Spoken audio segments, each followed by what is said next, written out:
안녕하세요. 5분 자료 해석의 윤진원입니다. 여러분들 수학 좋아하시나요? No! 저는 정말 싫어하는데요.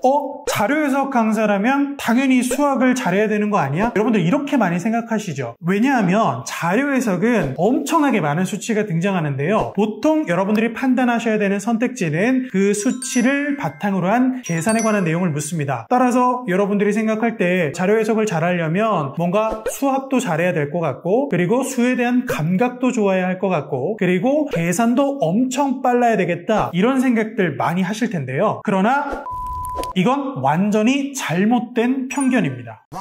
이번 시간에는 자료 해석에서 가장 많이 사용되는 계산인 덧셈에 대해 알아보도록 하겠습니다. 그럼 간단하게 문제를 풀어볼까요? 자, 문제 나갑니다.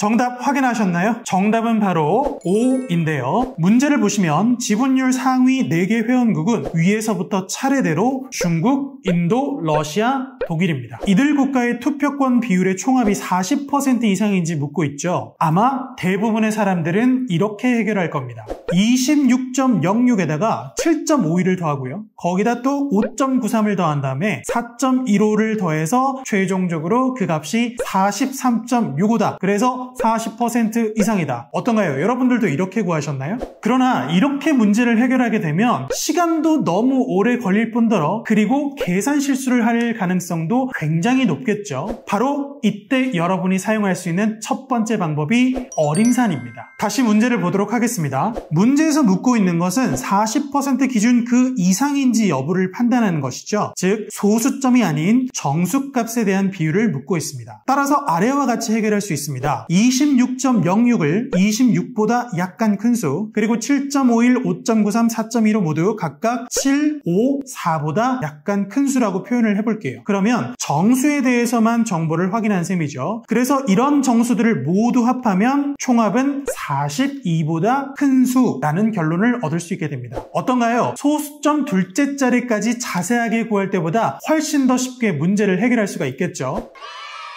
하지만 아직입니다. 이것보다 더 좋은 두 번째 방법, 바로 완전수와 보수입니다. 완전수와 보수란 사이좋은 커플 과도 같습니다. 먼저 완전수란 10, 20, 50, 100, 2000, 3000 이런 수처럼 계산하기에 편리한 쉬운 수를 의미하고요. 한편 보수란 완전수를 만들기 위해 필요한 조합의 수를 의미합니다. 예를 들어 100이란 완전수를 만들기 위해서 45의 보수는 얼마가 될까요? 바로 45와 55가 만나서 100이라는 완전수를 이루기 때문에 45의 보수는 55라는 것을 알 수가 있겠네요. 이처럼 완전수와 보수를 활용하면 훨씬 더 쉽게 덧셈 문제를 해결할 수가 있습니다. 다시 문제를 보도록 하겠습니다. 앞서 정수 단위로 정리한 자료에서 보수 관계를 먼저 찾아야 하겠죠. 26과 보수 관계를 갖는 숫자는 바로 4입니다. 두 숫자가 바로 30의 완전수를 만드는 셈이죠. 문제는 비율의 총합이 40% 이상인지 묻고 있는데요. 이미 우리는 두 비율의 총합을 통해서 30이라는 숫자를 만들어냈습니다. 따라서 나머지 두 비율의 총합이 10을 넘어준다면 그 전체 총합은 40을 넘는다는 것을 쉽게 알 수가 있겠죠. 현재 남은 비율은 7과 5인데요. 7과 5를 더하면 그 값이 10이라는 것을 확인하는 것이 아니라 단순히 10을 넘는다는 점만 확인하시면 되겠습니다. 바로 이렇게 완전수와 보수를 활용한다면 여러분들은 쉽게 덧셈 문제를 해결할 수 있을 겁니다.